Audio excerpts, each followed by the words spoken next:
I said Rick Ross is not being a friend to Meech. He knew what that was going to bring. That's selfish. Rick Ross promised Big Meech a second chance at life, a fresh start, a powerful comeback that would remind the world who Big Meech really was. After decades behind bars, after losing his empire, his freedom, and his prime years, Big Meech thought the worst was finally over. Cause he said it to me and Murder, and I'm sitting there analyzing it like, damn, this nigga wanted some bread, or maybe he spent all the bread, cause he made a couple of million with 5. My whole thing is, maybe the relationship would be good as if you saved some money for your pops when he came home, but I understand how it is to be a young black man with money, and you don't make the right decisions. He believed the doors were opening again. He believed the money was coming. He believed the loyalty was real. But what if all of that was just smoke and mirrors? What if the same hand that pulled him back into the spotlight was also the hand that quietly pulled the plug on his survival? I've seen a lot of posts about the Big Meech concert getting canceled. What I'm not seeing is anybody blaming Rick Ross for this. Nobody is saying, yo, Rick Ross is your... Because behind the flashy words, the public support, and the Instagram posts, there's a darker story unfolding. A story where promises were made behind closed doors, funds were expected, and then suddenly, everything stopped. No, car show going down June 7th. Get online right now, get your tickets right now. But for the hustlers, I want y'all to understand you gotta stop making business personal. Fans are now asking a painful question. Did Rick Ross really have Big Meech's back, or did he snake him at his weakest moment? Because when Big Meechy needed that financial support the most, when the pressure was closing in and the bills didn't stop just because he came home, the money allegedly dried up. No warning, no explanation, just silence. Cent says he gave the BMF family $5 million legal dollars, so he does not understand where the money went, how Little Meech blew it before Big Meech got out of jail, but he feels extremely betrayed after that picture got taken between Big Meech and Rick Ross after he got out of jail. Now we know Rick Ross has a song where he's like, I think I'm Big Meech, Larry Hoover. And that's the Big Meech that gets portrayed by Little Meech on the TV show BMF Power, produced by 50 Cent. And it's ironic, right? I mean, it'd be kind of easy to see why the real Big Meech would like that song by Ross.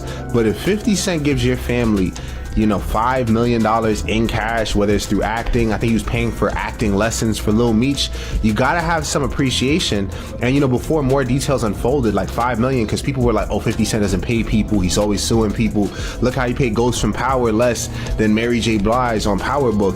But if Little Meech got $5 million, and he's nobody except the son of somebody famous, then he definitely could have treaded carefully with this Rick Ross thing. I don't think Rick Ross even gave him $1 million for whatever they did. It was a picture, it was an event. I doubt it was $1 million. I doubt it was 500,000. I doubt it was 200,000. I think it was $100,000 or less, whatever Big Meech did for Ross, and he sold his relationship with 50 for a $100,000 picture, basically. And that silence spoke louder than any diss track ever could. To understand how things fell apart so fast, you have to look at where Big Meech was coming from long before Rick Ross ever entered the picture. Your car, now where your yacht at? Where your plane at? Where your fish at? Life can sometimes be like real estate, baby. You might have to knock everything down, build it back up, and get it to the value you need it to be. Took a picture with Rick Ross. You like a hoe. Put your back against the wall and just slide down. Dang, yeah, like business is business. A part of me understands a part of that. I do understand that. Well, they always say there's no permanent friends and enemies in business, just permanent interests. Yeah, because this is the thing. I understand that 50 got, you know, the ongoing beef with the people and all of that. You understand what I'm saying? But it seems like their transaction is just business. Big Meech wasn't just a name, he was a movement. Back in the day, he ran Black Mafia Family, an organization that moved millions and had influence stretching across cities, clubs, and the hip-hop industry itself. When we go to your crib, and me and Murder sitting in the backyard, and you like, yo, Little Baby ain't give me no money. He came in a Ferrari truck. He had the Ferrari truck. He had 4 pockets full. I'm looking at this nigga like, yo, this tripping. Like, Little Baby he's not obligated to give you nothing. I looked at it like, from that point, maybe 50 should have brung a bag for Meech and maybe a watch or something. Because obviously that's what Ross did or whatever. You know what I'm saying? But that's what I had in mind. Because he said it to me and Murder, and I'm sitting there analyzing it like, damn, this nigga wanted some bread, or maybe he spent all the bread because he made a couple of million with 5. My whole thing is, maybe the relationship would be good as if you saved some money for your pops when he came home. But I understand how it is to be a young black man with money and you don't make the right decisions. Rappers shouted him out, celebrities partied with him, his lifestyle became legend. But that life came with consequences. Prison took everything. Years turned into decades. While the world moved on, Big Meech sat in a cell, watching his power fade into memory. February 13th, the Big Meech home benefit concert. It's gonna be iconic. Too many names to list, but let me salute some of the legends. Lil Baby, Boss Man D-Lo, 21 Savage, Sexy Red, Ricky Rose. Now, when he finally got released, reality hit hard. The streets weren't the same. The industry wasn't waiting with open arms. I don't remember when they asked me, Wack, what you think about the concert? I said, I think it's too early for dude to even be playing with anything. You need to just kick back. I said it's too early. You don't need to be doing nothing. You eliminate that, ain't none of on in his life right now. It's too early. I said it. When they said, yo, I said, yeah, too early, you know, for him to be doing any of that. He need to just lay back, focus on TV, get his business right with 50. He don't need to be for none of that shit. I said, but I understand why he doing it, because he's infatuated with that rap. He always wanted to do it. He was never successful at doing it. If you eliminate him doing this, there's no him standing with Rick Ross. There's no 50 tripping. None of it. There's no exposing coming. None of it happened. And most importantly, the money he once had was gone. His family felt it too. Lil Meech was trying to carry the weight, acting, grinding, keeping the BMF name alive through the TV series. But even that wasn't guaranteed forever. Show money comes and goes, endorsements dry up, and Big Meech, now a free man, still had real-life bills: housing, security, legal obligations, daily expenses. Freedom isn't cheap, especially when you're famous and watched. That's when Rick Ross entered the story like a savior. Ross publicly embraced Big Meech. He spoke highly of him, posted pictures, threw around words like family and loyalty. I'm hearing already some people is pulling out of that concert. Yeah, on February 13th that Big Meech was having. You heard? I know Little Baby ain't performing, right? Yeah, he said he ain't f***ing with Gunna no more because Gunna a rat. I know he ain't performing that Big Meech. Yeah, 50 on the internet calling this a rat. Talking about Tammy Cowan. This shit didn't grew some legs. Yeah, from when we was on the internet a few months ago talking about, yo, how Cuffy get indicted, how the Migo get indicted, and Meech ain't get indicted, blah, blah, blah. This shit didn't grew some legs since then. Yeah, because if Tammy then told 50 and... Yo, 50, let me narrate this shit, B. Let me narrate this. Let's get to that. Yeah, New York, nigga, let's get to that. Yeah, who's going to this concert? I said I want to. Who's going to this concert still? Yeah. What's really going on out here? Let's get to that. To the outside world, it looked like a powerful alliance, the boss linking up with the legend. But behind the scenes, Big Meech was depending on more than just words. There were expectations, financial help, support to get back on his feet while he figured out his next move. Seeing a lot of posts about the Big Meech concert getting canceled. What I'm not seeing is anybody blaming Rick Ross. Nobody is saying, yo, Rick Ross, it's your fault. So I'ma do it. Yo, Rick Ross, this is your fault. You the reason why Big Meech is going through this shit right now, you heard? Because when we was on the internet talking about the Cuffy case and all that, nobody even really gave a f. But now 50 talking about that, and everybody listening. Everybody listening, you heard? So, I just want to say, or I want to ask you, did you think that shit was a good idea in hindsight? Do you think it was a good idea to be in the video with me talking about sexy red. Sexy red. Yeah, you think that was a good idea? Also, how you let that get the show canceled in Florida, B? That's kind of diabolical, you heard? 50, that's some bull. How you let that get the show canceled in Florida? Let's get to that. And according to people close to the situation, Rick Ross did help at first. Some money came in, enough to breathe, enough to believe this partnership was real. That belief is what made the fall so painful, because suddenly the money allegedly stopped. No more regular support, no more help with living expenses, and no clear explanation as to why. One day, Big Meech is thinking he's good. The next day, he's scrambling. I said Rick Ross is not being a friend to Meech. He knew what that was going to bring. That's selfish. That was a selfish act. That was selfish. He was trying to show he could control Big Meech to 50. In turn, Big Meech. Now what you doing? What you doing now? Now the after party y'all had at the office, that's canceled. 50 telling everybody go to booby trap. Office didn't cancel. Looking crazy, so Draw. that Meech is sitting back saying, I ain't even asked you to call, I didn't even realize, and now I'm in there, and I didn't. My TV movie's gonna get exposed and reputation, and then son off too. Crazy. Horrible move, man. I don't know how you come back from this. That's not just disappointing, that's dangerous for someone in his position.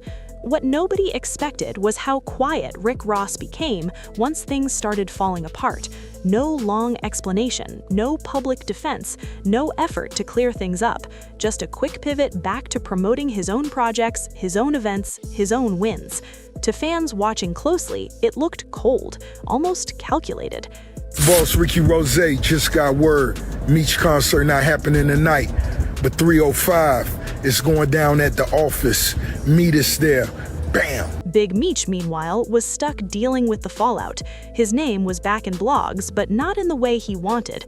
Already know, car show going down June 7th. Get online right now, get your tickets right now. But for the hustlers, I want y'all to understand you gotta stop making business personal. People started clowning his financial situation, jokes about GoFundMe pages, posts about expensive Airbnbs he couldn't afford, and through all of that noise, Rick Ross stayed silent. That silence hurt more than any insult, because Ross wasn't just some outsider. Yeah, so look, I do want to do a BMF film because you've been entertained by a lackluster, small budget series. Now it's time to do a big budget film. He was the one who stepped in when Big Meech was vulnerable, the one who encouraged him to believe in a comeback that required money, promotion, and stability. When you hype someone up, push them into the spotlight, and then pull the support, you leave them exposed. And fans noticed. They started connecting dots, asking why Ross was so loud at first and so quiet later. Ross knew perfectly damn well what he was doing and what that would lead to. And if he was a real friend to Meech, unless he was looking to get 50 out the way, he would have dealt with Meech in the shadows, because he knows me and this dude who is gonna react if he sees me dealing with this dude that he has business with. And there was a lot of business left to be done, right? Rick Ross, bro, could have done whatever he was gonna do in the shadows if he really honored and respected. Why Big Meech's financial situation seemed to get worse instead of better. Why all the talk about movies, concerts, and big moves never fully materialized. Some insiders claim Rick Ross realized the situation was riskier than expected. Others believe Ross simply got what he wanted: attention, credibility, and the image of being connected to a legend. Once that value was extracted, the relationship wasn't as useful anymore. But here's where it really gets messy. Big Meech can't just walk away quietly. His reputation is already fragile. He can't afford to look broke, abandoned, or desperate. Yet that's exactly how the internet painted him. And when someone is freshly home from prison, perception matters. Every move is watched, every mistake is magnified. The financial pressure didn't just affect Big Meech, it hit his family too. Lil Meech was dragged into the drama, forced to defend his father while trying to protect his own career.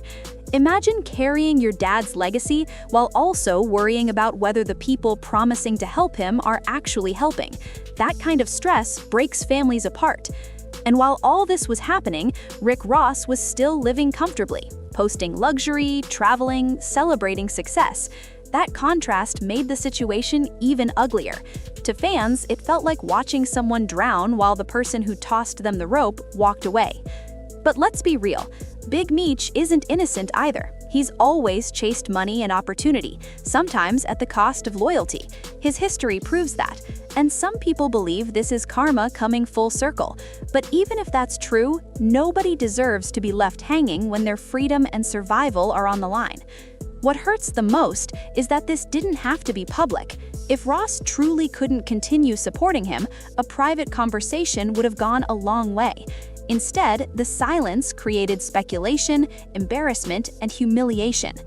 The emotional impact on Big Meech is heavy.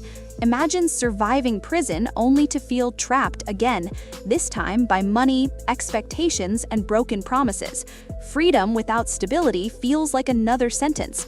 The stress alone can push someone back into old habits or dark thoughts. For his family, it's heartbreaking. They waited years for him to come home. They believed this chapter would be about healing and rebuilding. Instead, it turned into another battle, this time without bars, but with just as much pressure. Career-wise, the damage is real. Industry people watch situations like this closely. If you look unstable, unsupported, or controversial, doors close quietly. Opportunities disappear, and Big Meech doesn't have time to rebuild trust from scratch. As for Rick Ross, this situation left a stain on his image too. Fans don't forget moments like this. They remember who spoke loud and who stayed silent. They remember who benefited and who struggled. And whether Ross intended to snake Big Meech or not, perception is reality in the public eye. Now the question is, what happens next? Can Big Meech recover from this financial setback and public embarrassment? Can he rebuild without depending on people who may not truly have his back? Or is this another chapter where trust costs him everything? One thing is clear, this story isn't just about money. It's about loyalty, power, and what happens when legends come home expecting love but find business instead. It's about how quickly support can turn into silence, and it's a reminder that in the entertainment world, alliances often last as long as they're profitable. Big Meech's story isn't over yet, but the scars from this moment will follow him, and Rick Ross will always be part of this chapter, whether he wants to be or not. So now it's up to you. Do you think Rick Ross really snaked Big Meech by stopping the financial support, or was this just business gone wrong? And most importantly, can Big Meech rise again without relying on people who might pull the plug when things get uncomfortable? Let me know what you think, because this story is far from finished, and the next chapter might be even darker than the last.